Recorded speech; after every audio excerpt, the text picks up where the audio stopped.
Hey everyone, I'm BeatDSM, and apparently it turns out I'm contractually obliged to do a reaction video to my new film clip.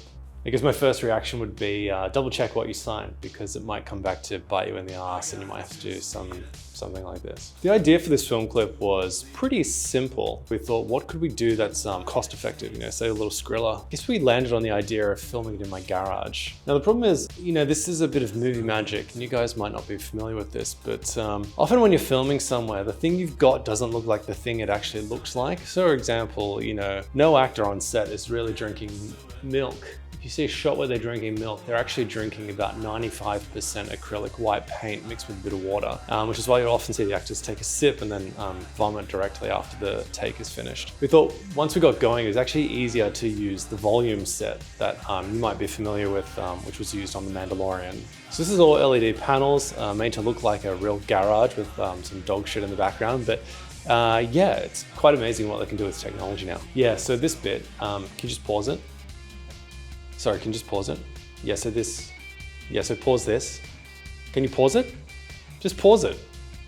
Can you please pause it? Please, please. Oh, the moment's gone, don't worry about it. Just doing a little gesture there to insinuate bleeding from the hands. I don't have any actual formal acting training, I'll be honest, but I did do drama in year 11 and 12, and I think that's had a lasting effect on me. I'm a real performer.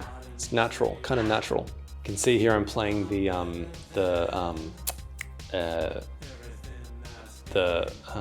the word? That's not what it is. Are you sure that's what it is? That can't be what it is. Is that what it is? That can't be what it is. These were interesting to shoot. I actually moved into working with a movement coach, which I found really, really interesting. He noticed very quickly that I had very weak glutes. And part of his process was he had to get in there and sort of just massage the area daily. I would say more than daily, several times a day. It's a very strange liquid which took a few minutes to get out of the bottle, but once he put it on, it was like quite tactile, quite sticky, familiar scent, but I never actually saw him apply it, but it sounded like the bottle needed a lot of vigorous sort of rubbing to get the liquid out of it. But he would really just put that into my glutes, and that really helped with some of the bigger kicks here and some of the wider swings. So yeah, really happy with how that turned out. We test screened this, and this was a little bit confusing for some people. There's actually only one of me. There's one BeatDSM. Don't be confused. And look, that's something to think about. That's a creative choice we might make in the future. Who knows?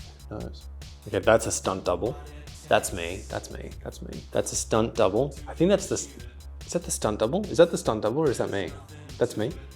I did that. That's me. Yeah, and this bit was very interesting. The storyboards, the guitar was less of a guitar and more of a sort of baton that was made out of a horse's mane that had been glued and resined into quite a beautiful, phallic but powerful shape.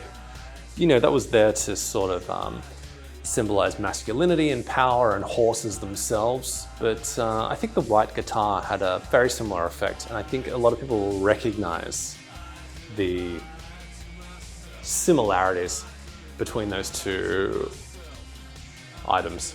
Yeah, and I guess that's that's the film clip, hey? I hope you enjoyed that, and I really appreciate you coming along to watch that with me, and I hope you've had a chance to watch the full film clip, and this isn't the first time you've seen it, and I've completely ruined it in the process. And just to remind you, the full album's coming out on November 22nd, and I can't wait for you to hear it. Please, God, buy it, please. Please. And thanks. And please.